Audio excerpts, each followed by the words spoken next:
নারকোল ভাজা আর বড়ি ভাজা দিয়ে দারুণ টেস্টি শাকের একটা রেসিপি শেয়ার করব।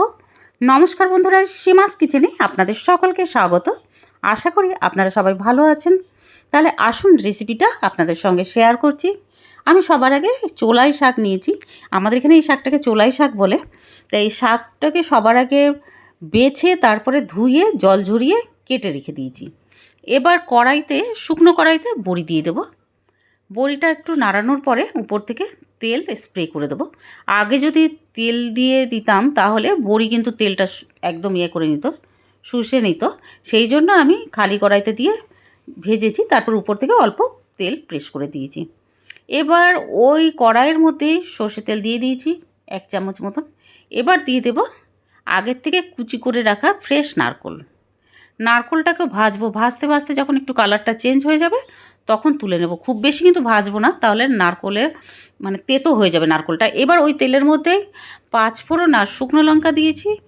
5 ফোড়নটা যখন ফুটতে শুরু করবে, সুন্দর একটা গন্ধ বেরিয়ে আসবে, তখন দিয়ে দেবো আগের থেকে কেটে রাখা একটা বড় সাইজের পেঁয়াজটাকে এরকম কুচি করে কেটে রেখেছিলাম।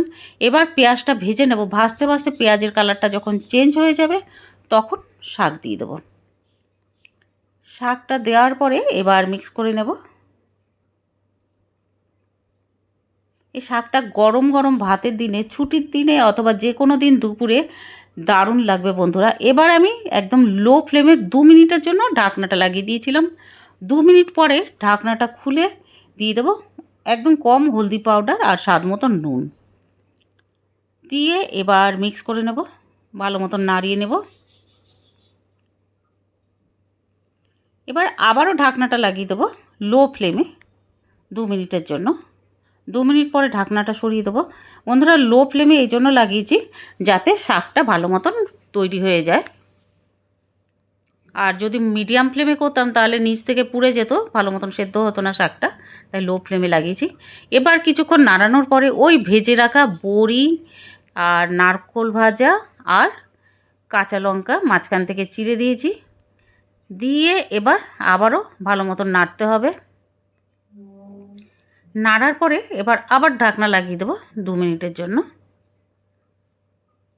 2 মিনিট পরে ঢাকনাটা সরিয়ে দেবো। আমি কিন্তু লো ফ্লেমেই ঢাকনা লাগিয়েছি যতবার লাগিয়েছি, কারণ আমি তো জল দিইনি না এই শাকের ভেতরেই যা জল আছে তাতেই যাতে শাকটা ভালোভাবে তৈরি হয়ে যায়, এই জন্য লো ফ্লেমে লাগিয়েছি।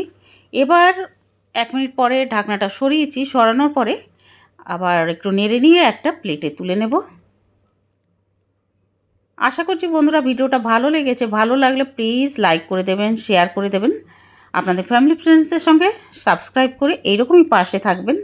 আর বেল আইকনটা দাবিয়ে দেবেন যাতে যখনই নতুন ভিডিও আপলোড করব সরাসরি আপনাদের কাছে পৌঁছায়।